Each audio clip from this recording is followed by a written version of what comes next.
Chris, you know what I need? I need when you finish with that, I need a book or huh? Maybe two or one or two. Maybe one. I don't know. Just put the water on and then we put the tea in afterwards. Don't put any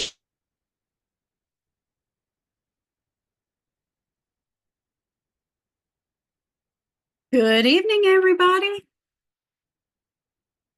Thank you for joining this afternoon on this busy August afternoon. If you could please log in or sign in the chat, let us know who you are, where you're from. Tell us something you look forward to in the 24-25 school year. This introduction in the chat that you're doing right now will be our record of who was here live, because later I have a bonus to tell you about for those of you who took the time and made the effort to get here live. So please go ahead and sign in. We just need your name and your information to show up in that chat box, and that will be our record that we use. Let us know who you are and where you're from. Let me see who's here. Oh, I recognize a couple names from our Praxis Prep group. Hey, Praxis people. Good to see you. New York, Pennsylvania, New York, Pennsylvania, Maryland, Virginia, Hawaii. Nice. I know sometimes it's hard for our Hawaii folks to get in, so I'm glad you were able to make the time difference work. Virginia, South Dakota, Washington, D.C., Colorado, Rifle, Colorado. I'll be coming out to Rifle sometime this school year, so stay tuned for that. Boise, Idaho, Dallas, Indiana, Hawaii. Oh my gosh, we got a lot of the country covered here. Connecticut, the East Coast is very well represented, probably partly due to using East Coast time. Virginia, Pennsylvania. Nice. Lots of Maryland folks. Florida.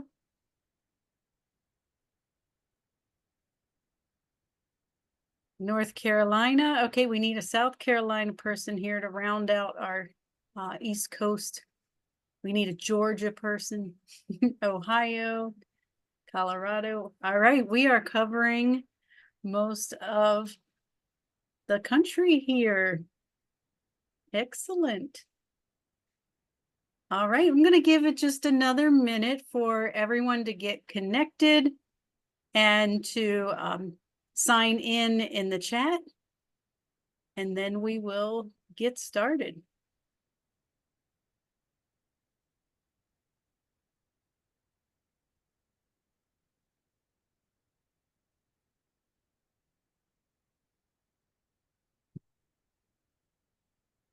Oh, Kentucky. It's the first Kentucky I saw.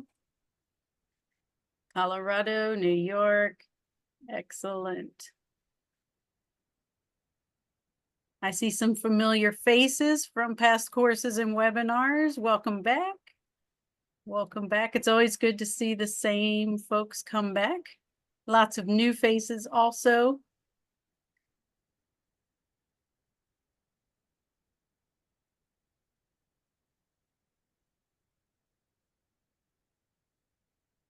Some New York, Ohio.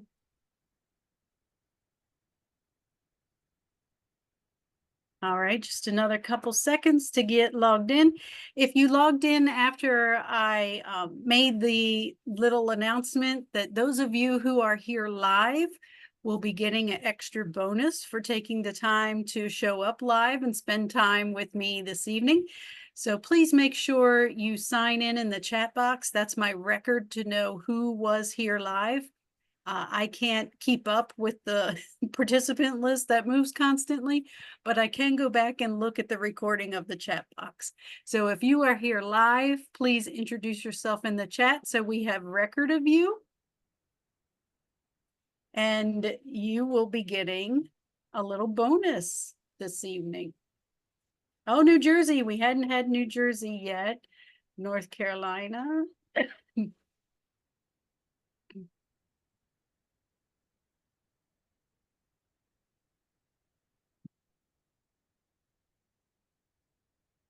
All right, well, let's go ahead and get started into what we're doing.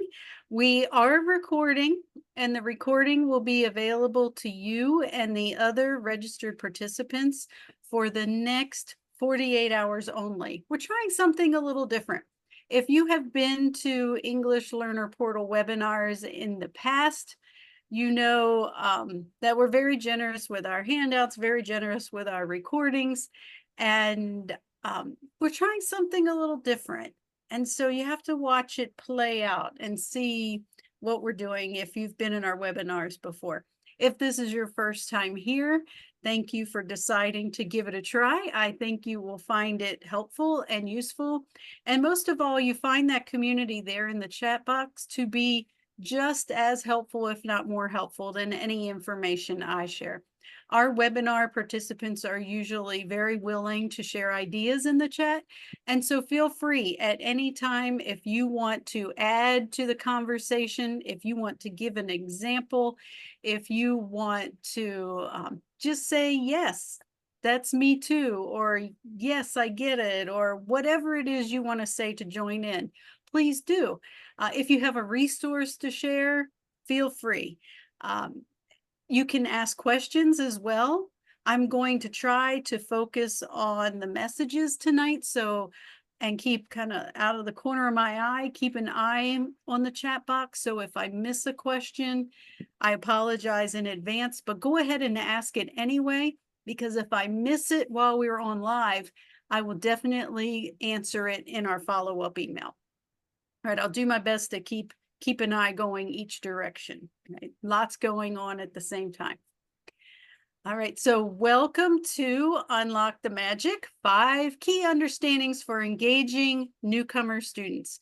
We get newcomer students all year long in our schools, but this time of year is when we have the most at once, right? We have lots of new folks coming at the same time. So let's talk about what to do to make us feel more comfortable and more successful. Before we do that, I want to introduce myself. If you have been here before for a course with English Learner Portal or attended our webinars in the past, again, welcome back. For those of you who are new to English Learner Portal or stumbled across us on social media, or somehow we found you out and sent you an email, I'm Kelly Ryder. I'm the founder of English Learner Portal, and I'll be sharing some thoughts and ideas with you tonight. Again, the strength of our community in the world of English language development is the collaboration and the group input. So feel free to share your thoughts and ideas in the chat box as we go.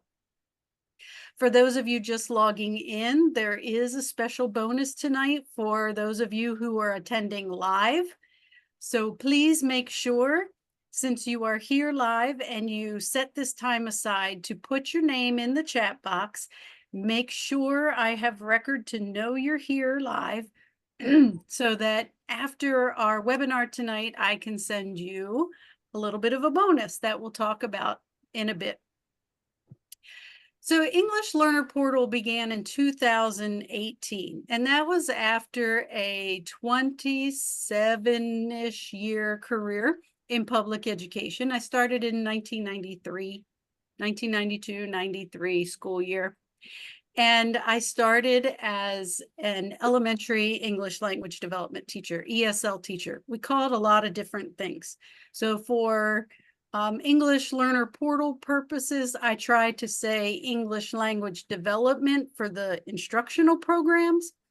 And I'll go back and forth between English learner and multilingual learner because, you know, whatever, I've been doing this too long to switch gears. So whatever comes out is what comes out. So I started as that ELD teacher in an elementary school. And Then in that school, moved into a position as a classroom teacher, a multi-age grades 1 through 3 classroom teacher, because one of my fellow teachers went out on maternity leave and I wanted to try it. So my principal said, they're yours. That school was 98% English learner. And so it was a very similar job, no matter where you worked in that building. As I became more experienced and decided to start looking into other opportunities, I got into different staff development positions. I was a technology staff development teacher. That's when I really got into online courses and developing resources for teachers and teaching teachers how to use technology. Also an ESL, English Language Development, staff development teacher, going out to schools and supporting programs. From there, I became an elementary assistant principal for a few years, still in high impact, highly diverse schools. I then became the English language development coordinator in a district in Maryland. So I do recognize a lot of names from our Maryland folks because we have a long history. So thank you for sticking with us and joining us. I opened a Newcomer Center in Jacksonville, North Carolina, and was there for a couple years. Southwest High School, if you know the area, our North Carolina folks. So the ELD coordinator for a couple years, where we did curriculum, we trained teachers, we hired teachers, we supported schools, we worked with principals, all the things. Toward the end of my time as an ELD coordinator, I also started as a WIDA certified trainer. So if you're from a WIDA state, you know the WIDA consortium.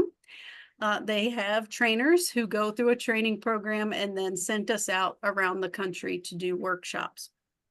From that, I got the itch to keep doing that and started an English learner portal, as I said, in 2018. So that's a really quick brush through a 30+ year career. But I wanted you to have the idea that you could ask any question, you could tell me a problem you're having, and I have probably had some experience along the way that is similar enough that we can brainstorm together, or that I can find examples, or even better, that I have connections out there of people I've worked with over 30+ years, that I can find you someone who can support you if it's not me. We also have a great team of consultants that work with us here at English Learner Portal that we can reach out to also.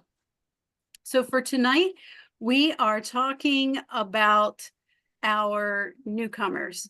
And so if any of these roles match you, then I think you're going to get value out of this experience. As the content teacher, my goal is to make you feel more confident in what you're doing, to when you have new students show up in front of you, that you feel confident and able. Same with our English language development teachers. I want you to feel like you know how to tackle this without adding tons of time to your planning.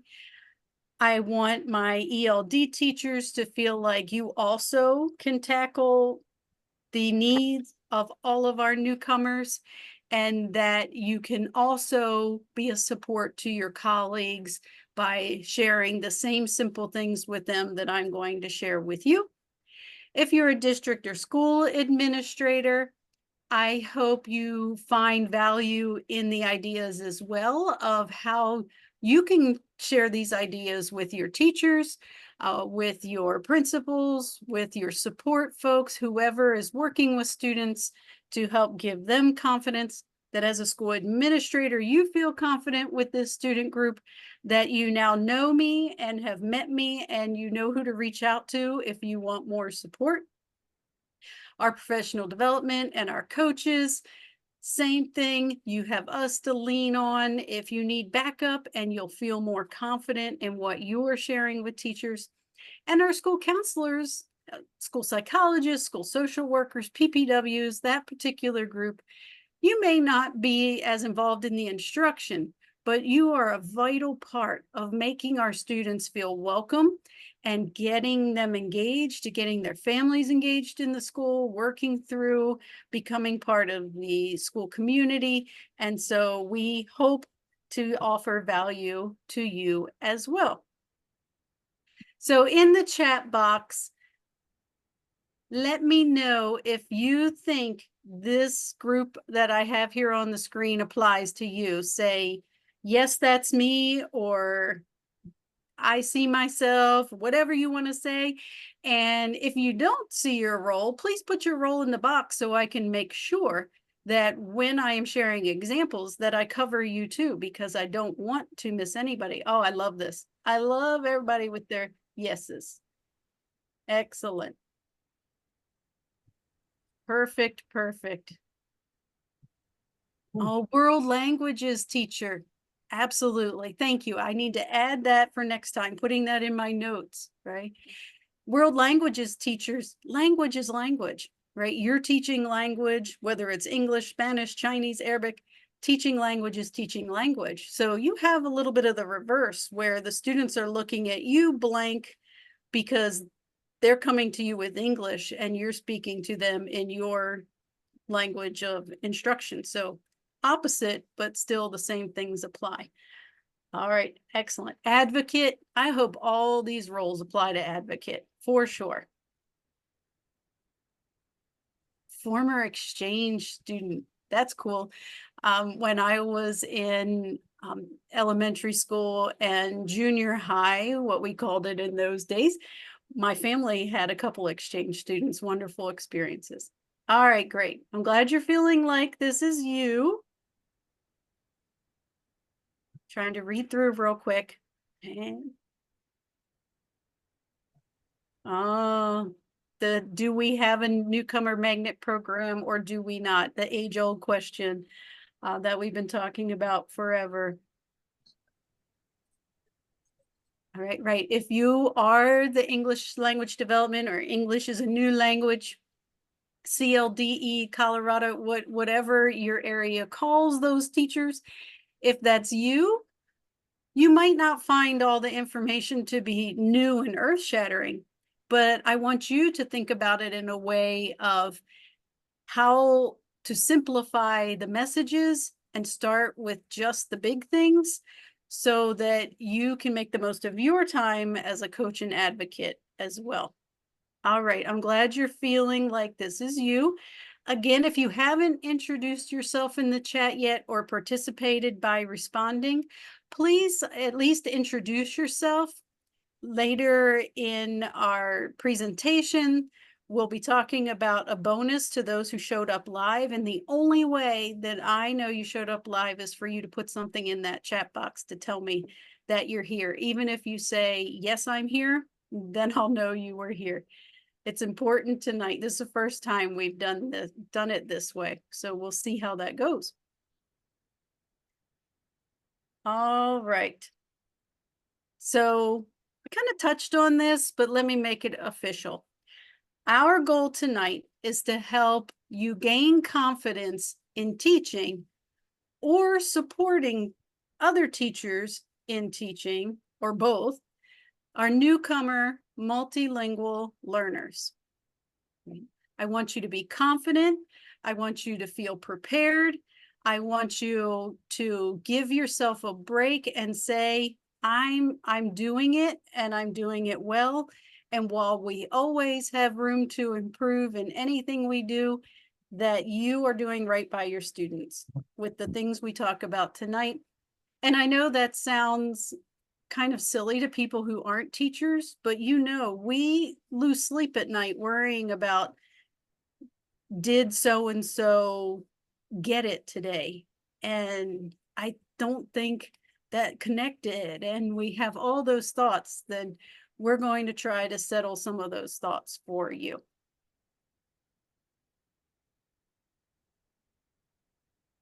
In my experience working with teachers, administrators across school districts, I hear a lot of comments like, this is intimidating. right? I feel helpless. I feel so bad. I feel so bad for the student. I don't know how to communicate with her. I don't know how to teach what I need to teach. I don't want her to fall behind, or like, this is intimidating. I've never had a conversation with using an interpreter or with parents from Ukraine or wherever it may be. I don't have much cross-cultural experience, and it's intimidating, right? So we're going to try to settle some of those old beliefs and bring in that new belief of, I've got this. We will all be just fine. We know where our resources are. We know who to go to. We know where to start. Okay, that's our plan for this evening.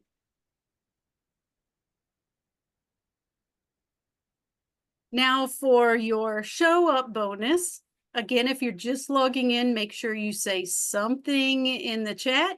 Maybe you'll say, I want that.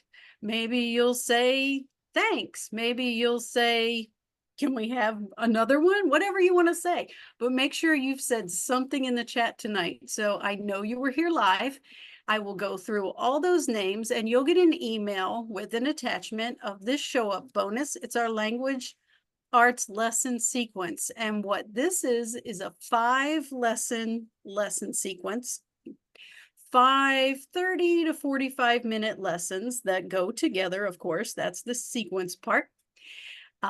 And it takes you through step by step, 5 class periods in a row that are language arts based, where we use what we call a whole to part strategy for literacy instruction. And I could spend 10 webinars on literacy instruction, which we'll probably do a few throughout the school year. So if you'd like to see that, go ahead and say in the chat box, I want a literacy webinar too.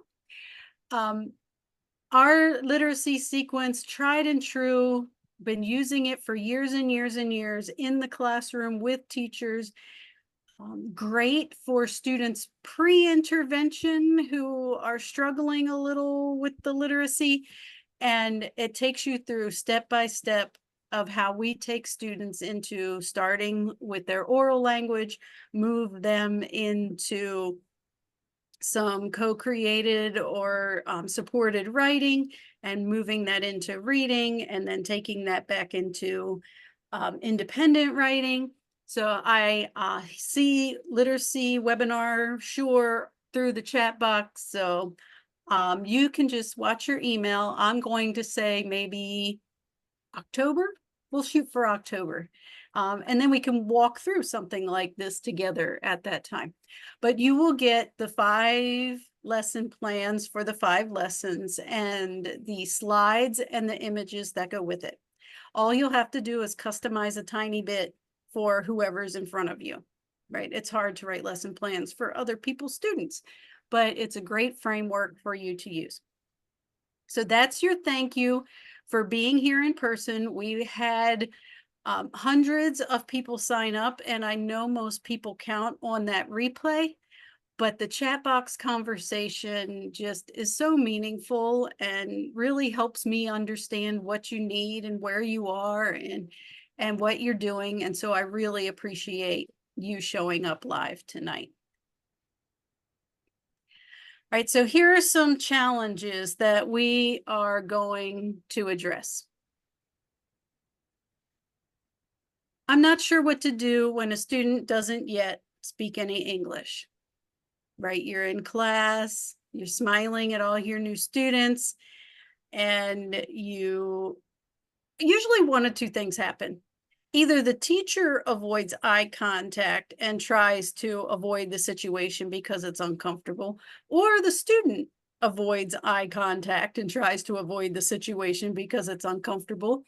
And we play this awkward greeting unless you feel really confident about how to approach this. So we'll talk about that a little bit. I'm not sure how to approach the families of my new students. I hear this more often. I'll get a call from someone in a school district who will say, you know, we have a new Afghani family in the school, and we've never had we've always had Spanish speakers. We've never had any Afghani families, and we don't know what to do. So we'll talk a little bit about that. I already have more to teach than I can fit in a day. I don't have time to teach and coach others. Agree. Agree. So let's take the time to talk about how we can make this happen without driving ourselves and everybody else crazy, right?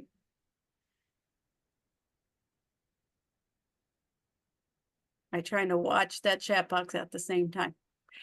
I think that all of you here live, since you were dedicated to that time this evening, want to feel successful with all of your students. You want all of your students to feel successful, and you want to meet all these needs without adding a lot of new things and additional time to your planning. And I'm going to do my best to give you our most simple, they're not really secrets. I could make it dramatic and say secrets, but I guess our most simple approaches, strategies to have that happen for you. I would love for you to go ahead and put your responses in there. Is there a challenge or desire that I didn't touch on? Is there a challenge you're feeling when it comes to newcomer students, or a desire you have in your work with newcomer students that I haven't touched on? And your suggestions for each other are welcome as well. Feel free to share away your expertise for those of you who have some experience in the box. Any other challenges or desires that I didn't touch on that we need to make sure we talk about? I'll keep an eye over there. You feel free to add them. All right, so just a short story before I get into telling you what to do with these children you see in front of you. This picture is of one of my first classes at this time I was the ESL teacher, and I worked with a co-teacher who I so kindly chopped off the side of the picture. You can see his arm a little bit, but I didn't ask his permission, so I didn't put him in there. This is one of our first classes that we co-taught together. Again, I mentioned this before, but this is a school where at that time, you can see it says 1993-94.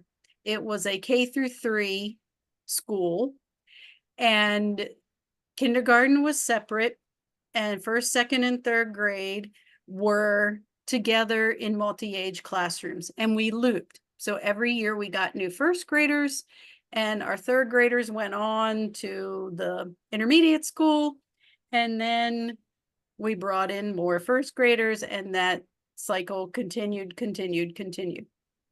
98% of our school were identified as English learners at that time.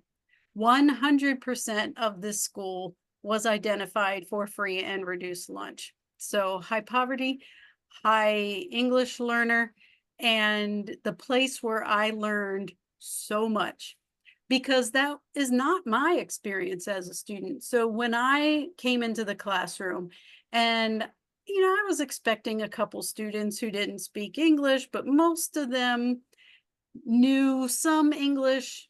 My university professors misled me to believe that we would be doing mostly work with reading comprehension and higher level writing skills, which we do, but they failed to tell me anything about what to do with people who are brand new to English and who are brand new to literacy. I'm not sure how they left those out. So I spent my first, I would say, 3 years just knocking on doors and watching my colleagues, especially this particular colleague that I co-taught with, who was also a reading recovery teacher. Best thing that ever happened to be partnered with a reading recovery teacher. I learned so much. But I understand that intimidation factor. They needed so many things, and it can overwhelm you. Some were born in the United States and had good conversational English, right? We were getting them in first, second, and third grades, so they had a wide range of educational backgrounds, literacy skills, language levels. It was like a giant melting pot of all skills possible in this school and in this particular classroom. So I just wanted to put their little faces there just to remind me what I felt in those first couple years, and just to give you a little virtual hug that I get it, and it can be intimidating, all the different needs all over the place. All right, I'm going to take 1 second and scroll through this chat and make sure I don't miss anything you said about challenges, grading. Oh my gosh, we could do a lot of conversation about grading. Collaboration with teachers, literacy, new populations, right? Right. New populations coming into the community, especially with cultures that are significantly different than what you're used to, or languages that you haven't built up your resources for.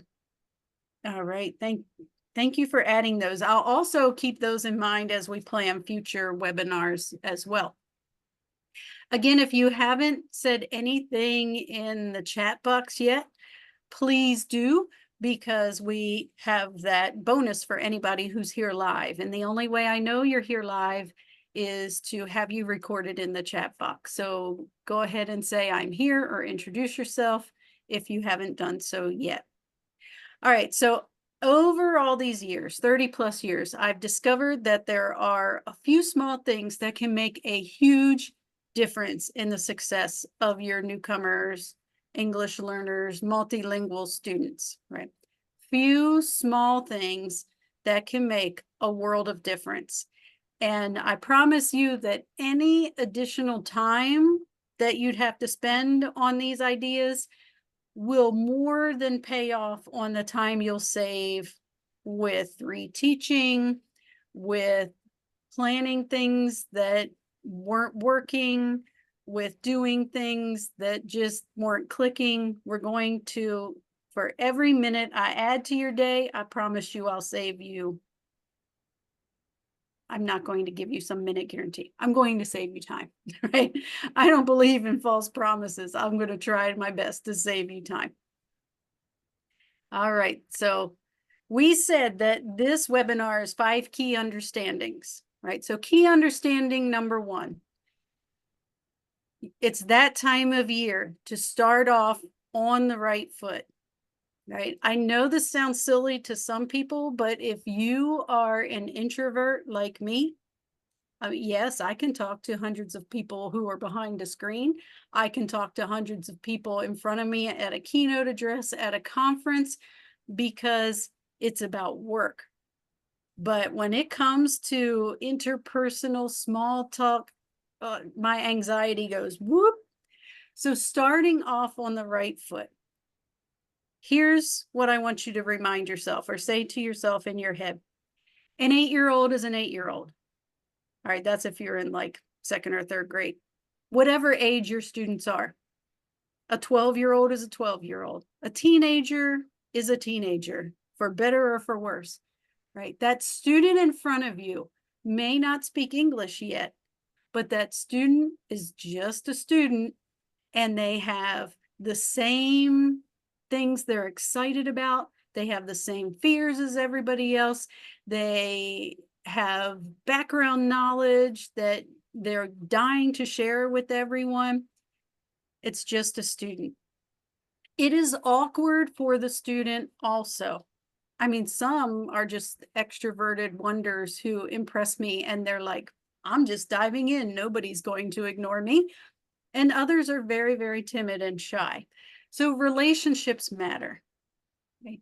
Starting off, making sure that you see and speak to every student, whether they can respond or not. Right? I have 3 cats. I'm not quite at crazy cat level, crazy cat lady level yet, I don't think. I have 3 cats. I talk to them all the time. I know they're not going to answer me.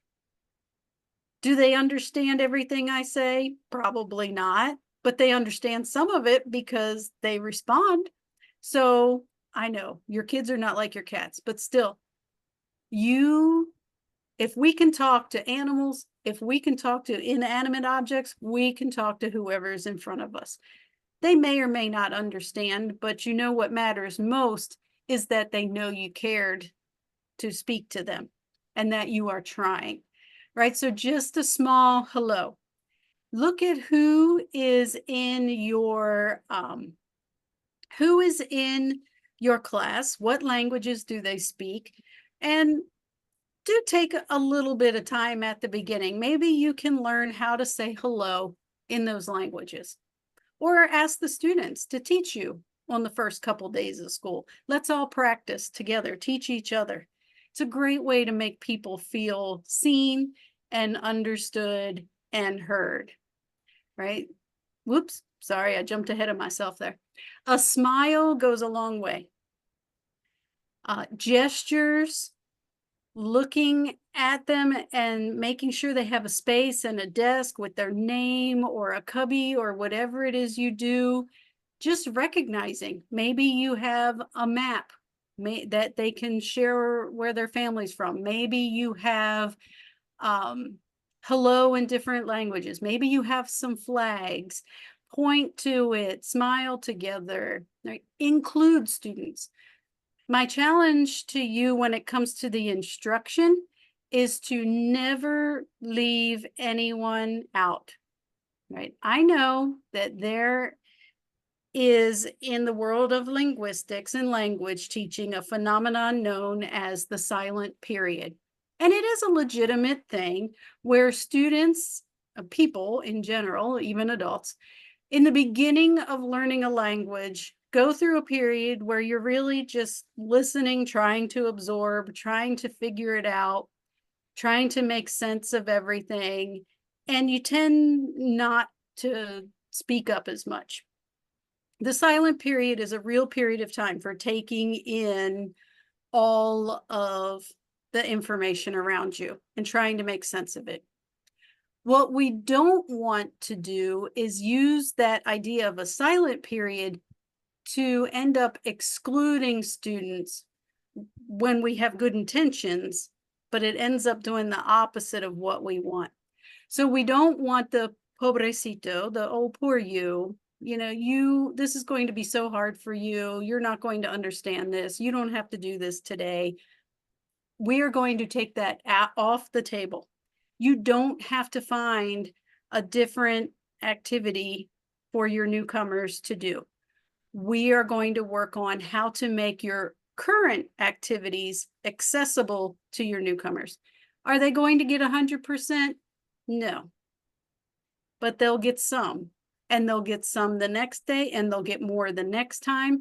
But if you excuse them with even the best intentions, they're not going to grow as fast. All right, so in the chat box, can we all agree that every student participates in every activity that we have going on in our classroom? Maybe not in the exact same way. Every student participates in every activity. Can we agree? Say, all right, let me see. I'm making you make a commitment now. And I know some of you are probably saying, well, I'll say yes, but you better tell me how that happens, how that works. And I'll do my best to help you with it. Excellent. All right. All right, good. We're on the same page. And yes, thank you to anybody who's sharing ideas and resources. Feel free, please share away. That's the best part about bringing people together live is you get all these bonuses in the chat box that other people are sharing, right? When you meet someone or when you have an interaction with someone, whether they care about you or not, right? And your students know. And it doesn't take a lot for them to understand. They know this is hard. They feel it too.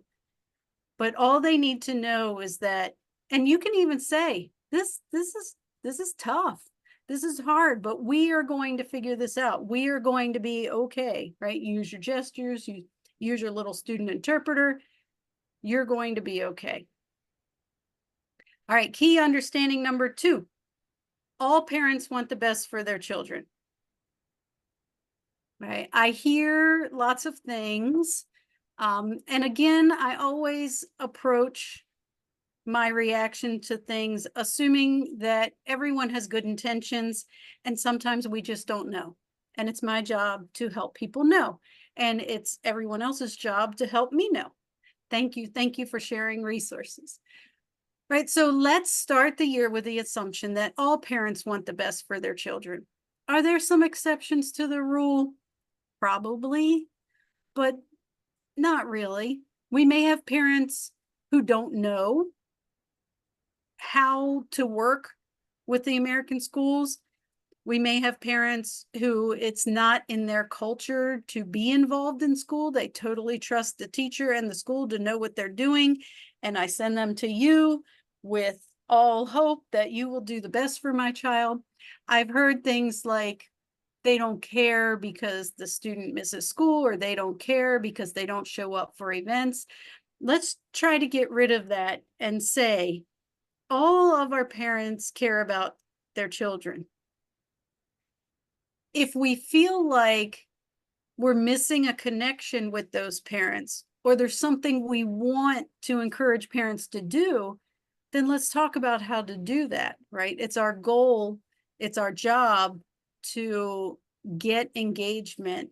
And so let's think about how we can do that. There are tons of family engagement activities, supports, all of those things. So let's start with the idea that relationships matter with parents and students, and that all parents want the best for their children.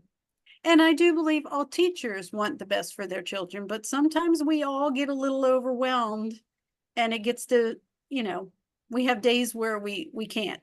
So we're going to help each other out. Right? Key understanding number 3, which helps you with number 1 and number 2.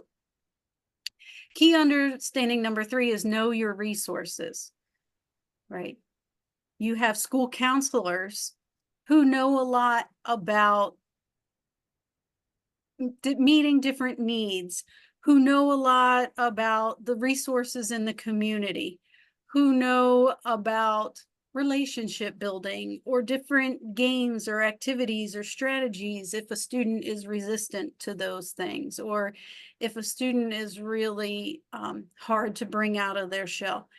Know your resources, right? Do you know how to access your interpretation and translation services in your district? Right? Tell me in the chat box. Do you know how to get an interpreter when you want to meet with parents? Do you know the process for that? Do you know what the process is if something needs to be translated? Do you know what the laws are behind when you are required to have an interpreter and a translator, right? So, right. So, yeah, okay, I'm new and I don't know. Very legitimate. So let's think about who knows that you can ask. A counselor probably knows because they contact parents a lot. Administrators, assistant principals, principals probably know. Every school district should have someone in a central office or school board who is responsible for the English language development program. Sometimes they're responsible for a bunch of different programs, sometimes just ELD.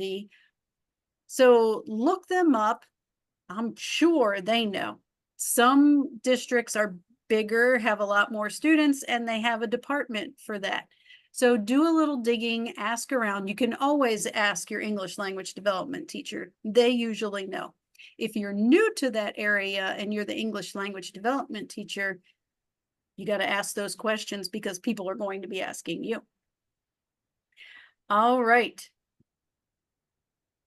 Absolutely, Maria. It is a civil right for parents to have information in their native language. So this wasn't really on my talking points, but since you brought it up, I am hearing the voice of our consultant. Laura Gardner is our specialist in all things family engagement. So if that's your role, and if you're really interested in immigrant family engagement, talk to me, and I'll connect you with Laura, or go ahead and throw in that chat box, connect me with Laura if you want some more information about family engagement. But in general, yes, there are laws. It is civil rights. It's parent access laws. And in general, if you have above a certain percentage of students that speak a language, one particular language in your district, you are required to provide any notices that go home in bulk. Not every single letter, but those like field trip forms and lunch forms and school emergency stuff that have to go home in that language. If you have 20 different languages and it's above that percentage, then you have a lot of translating to do. And we are required to provide an interpreter should a parent need an interpreter. Interpreters are not students. Interpreters are not family friends. I mean, if the family brings somebody that they're comfortable with, great, they can help. But as a school system, we are responsible for providing a professional interpreter who has been trained and knows about privacy and, has the background. Right? Know your resources. This next picture here, this is your ELD teacher. Thank you for sharing some of those other interpretation services in the chat box. I know we have a lot of families who use, wait a minute, it's gone from my brain. It'll come back to me. But there's different technology tools that can help you. Class Dojo, I think, has a translating interpretation service. Talking points, feel free to share the ones you know there. So your ELD teacher has a ton of resources, a ton of knowledge, and knows people who know if they don't know, right? I also count myself in that, right? You now know me. You, I would think, have my email because I obviously sent you emails. Some of them come from our automated service, but info@englishlearnerportal.com. info@englishlearnerportal.com. That comes directly to me.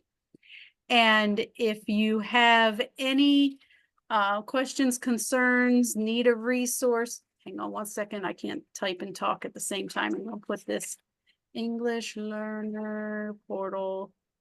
All right, there's my email. You are officially part of the English Learner Portal family as you show up here and want to learn more. So feel free to send an email if there's something you're not finding an answer to, and we can connect you either to someone like Laura, or we have counselors that are specialists with immigrant families. Laura is also a refugee specialist. If you're dealing with that, we have special ed folks. We have just a ton of resources. We have immigration lawyer we work with. Reach out. Also know your community. There are organizations in your community that are more than willing to help you. So I always look first at the religious organizations in the area. When we had our first Afghani refugee families in the district where I was an ELD coordinator, I went to a couple of the mosques, called them up and said, we don't really know anything about the culture. Can you work with us? Or the religion? And we know it'll impact students. Can you talk to us? They're always happy to. Always happy to. There are, churches are a great place to go, mosques, synagogues, things like that, other cultural organizations. Even like, there was a time that I went to a restaurant, an Indian restaurant, and said, tell me about the community and where can I find people that can teach us about the families in this community, because we're new to this. You'll be surprised how many people will be there for you if you just tell them we want to learn. So if you need ideas or suggestions, feel free to reach out and let us know. We can help point you in the right direction. But use those resources. All right, now we're getting to the instruction. All right, so of course, with 10 minutes left, we're not going into great depth, but without relationships and without resources, then the instruction will fall flat anyway. So we always have to talk about those things first. Key understanding number 4, a little goes a long way, right? A few tweaks to what you're doing will make a huge difference. And let me tell you about the 3 principles. And I don't know why it has my N going all wacky, but please forgive my formatting there. 3 principles of accessible lesson planning. First principle, interaction. Add as much interaction into your lessons as you can.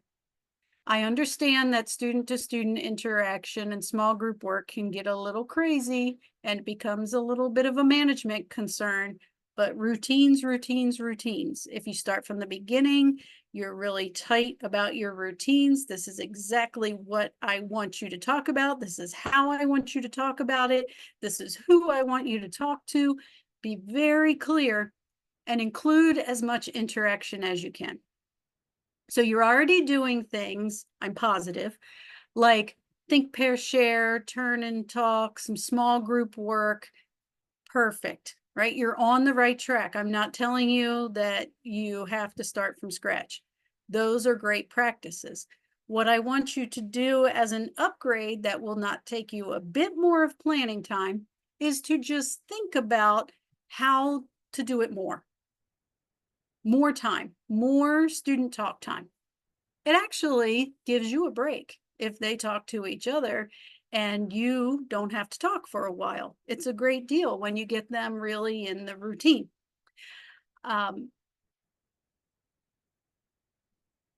When every lesson have at least some student-to-student talk.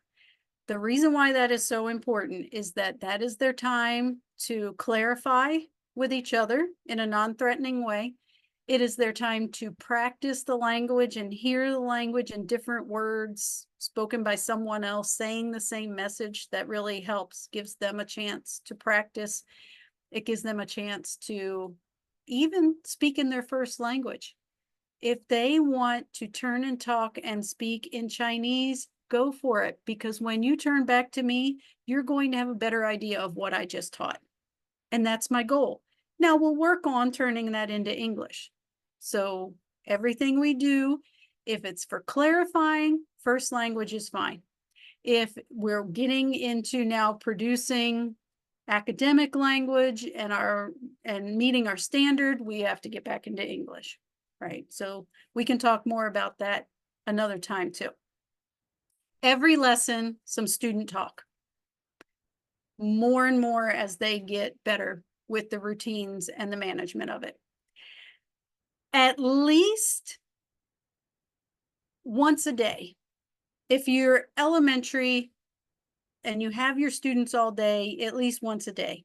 If you're secondary and you have class periods at least once a week, you know what I'm getting at. Not every lesson, but often, frequently, regularly, get to the level of discourse. Discourse is when students take 5 or more turns speaking each. It's a conversation. Think, pair, share isn't a conversation. It's still very valuable in short bursts. At some point, we have to give them the opportunity to have a conversation and really work on expressing themselves. And again, remember, we don't excuse anyone. Everyone has to participate, and we can talk about how to make that happen down the road. Comprehensibility. You are already doing a ton of things. This is why I'm saying that we're not starting from scratch. We're not telling you to throw anything out. Comprehensibility are the strategies that you use to make it easier for students to understand your teaching, understand the content. So feel free in the chat box, tell me what you're already doing to help students understand what you're teaching. I know you use pictures, you use images. I know you use gestures. In so many years of teaching ESL, I always talk with my hands, and repetition. Repetition helps comprehensibility. My children remind me all the time that they speak English and I don't have to repeat myself. It's years of training. Songs, right? If you sing it, it sticks in there, right? That's comprehensibility. Graphic organizers, videos, manipulatives, all those things, right? Go ahead, feel free to add more suggestions in that chat box. What do you do to help students understand? If you want to test this out,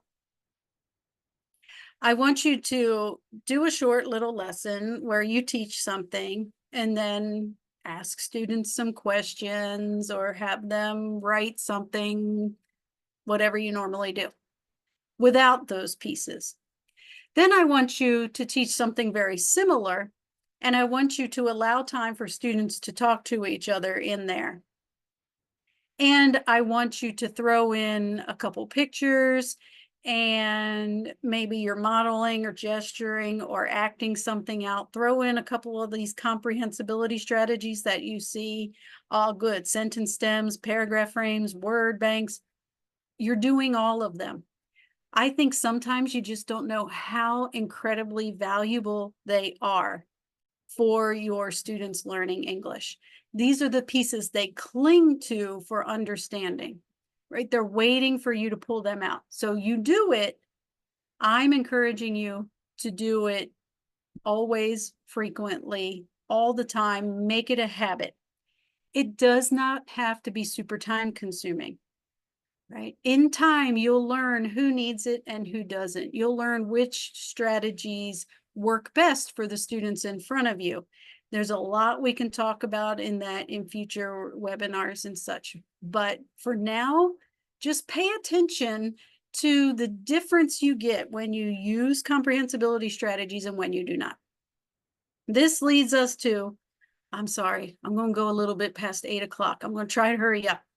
This leads us to critical thinking, which is what I said about no one is left behind. Everyone is engaged in grade level standards, even if they have missed almost all of their entire schooling, and they come to you as a 9th grader with a 2nd grade education. They can still think at an age appropriate level, and we want to encourage that as much as possible. So get them with you, grade level standards. If you're using interaction and you're using comprehensibility, they'll be okay. They're not going to get 100%, but they will get enough to stay engaged. Thank you, everybody, for putting your ideas in the chat as well. All right, understanding number 5 is a little more of a little goes a long way. 3 levels of language. Every lesson that you plan, you're already doing this again, but I want you to really pay attention to doing it consistently. It won't take extra planning time, and it will make the planning time you have produce better results. So 3 levels of language. Every lesson plan needs to pay attention to word knowledge. That's vocabulary. Everybody's teaching vocabulary. Your upgrade is, how are you making sure students are using that vocabulary? And how are you making sure that vocabulary stays alive? Are you using it all the time? Repetition, repetition, repetition, right? How are you using the vocabulary? How are the students using the vocabulary? Are you repeating it all the time? When you set expectations for participation, my go-to direction, you are going to turn to a partner and talk about how you know which fraction is greater. When you turn to your partner, here's the key thing. I want to hear, right? That's what I want from, I want to hear. Maybe you have an anchor chart with vocabulary words. Maybe you have a word wall. Maybe you have a list. I want to hear you use these words. I'm going to be listening for it. Maybe give points, table points for whoever uses the most, which leads us into these pillars in the middle, which are sentence structures, right? Maybe you're going to focus on a certain type of grammar or making sentences more complex, but our students need help making sentences, especially academic sentences. So again, we've had a lot of those suggestions in the chat. Sentence frames, paragraph frames, sentence starters. I say, you're going to turn to your partner and you're going to say how you know which fraction is greater. You're going to say which fraction is greater and how you know. I want to hear everyone using these vocabulary words and these sentences. So it will sound something like this. I know that blank is greater than blank because model, model, model, those sentences and the verb. Then that top, the roof, holding it all together is the discourse opportunity. We already talked about that. Give them opportunities for discourse. Even if they're uncomfortable, if you gave the vocabulary and you have it there and you taught with images and things like that to make it comprehensible, and you gave them frames and told them and modeled for them and let them practice how to talk about it, even your newcomers are going to be able to put some sentences together for you. And that discourse time is when they practice it. Thank you again for all the suggestions you're putting in the box of other things, right? We could give so many suggestions, but these are your things to start with. Interaction, comprehensibility, keeping students involved in the grade level conversations, that critical thinking. Making sure they're using the vocabulary, giving them the sentence structures that they need to use it, and then giving them that opportunity to talk. Your newcomers will participate if you say, here's how I want you to say it. Practice with me, repeat me. Okay, now go ahead. Now see if you can make a few sentences of your own. They will catch on. They will know you're there for them and they will start doing it. All right. That was speed. How are you feeling? Let me see in the chat box. All right, we've passed our hour already, so I want to wrap up pretty quickly, even though if you've been around me, you know I could talk about this for days, but I know that I only get a little bit of time with you, but I think you have enough to get started, right? This is going to get you through weeks of school. I hope some of you are saying, I feel validated. Yes, I'm doing that. I didn't know if I was doing the right thing, but now I know I'm doing the right thing. That makes me happy. If you came into this saying, I don't have a clue, but now I have a clue, that makes me happy too. If you came into this saying, I already knew this, but now I know what to share with my colleagues, that makes me happy too. So let's start there. And then, we'll check back in the next webinar and see how it's going. Or even better, email me. Try it. Email me and tell me how it's going and give me an example of what you did. All right. If you need to log off, I perfectly understand losing my ability to speak. Just for those of you who are really interested in going even deeper into this, of course, learning everything about teaching newcomers can't be covered in 60 minutes, but we have resources to help you. So because you were here tonight, write down this coupon code. It's 20, that's a zero, number 0, 20P off. That's the letter O. You get 20% off if you sign up for our newcomer related workshops.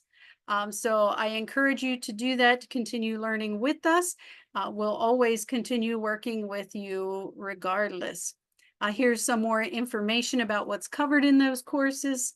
So thank you so much for joining me this evening. I appreciate it. I know it's a wild time of year, so every minute of yours is precious, and thank you for spending it. Thank you to everybody who put their information in the chat box. If you have not at least said hello or something in the chat box, please do that now, because only the people who said something in the chat box are going to get the showing up live bonus of that literacy sequence.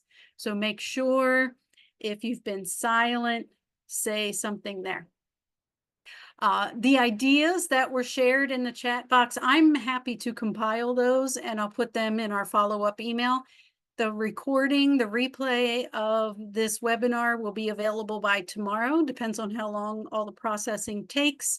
So you can rewatch parts, you can share, and so you'll get an email with the link to the replay, with your literacy sequence bonus, a reminder about your coupon code if you want to take a course. And I know that you'd be intimidated by how much time a course takes, but I can tell you, like we just said, the time you put into it will be well worth the time you save and the stress you save. I will compile those ideas, put them in that email too. Anything else you can think of, let me know. Thank you again for being here. I appreciate it. And I think we're going to talk about literacy in October. So stay tuned and be ready to come back for that. Barbara, send us your panic teachers. Barbara, send your panic teachers your replay of this webinar so they can get some ideas going. Right, send them here. We'll help you out. That's our job. All right, everybody, have a great night. Again, thank you. It means the world to me that you are willing to give your time for all of our students. So thank you. Thank you.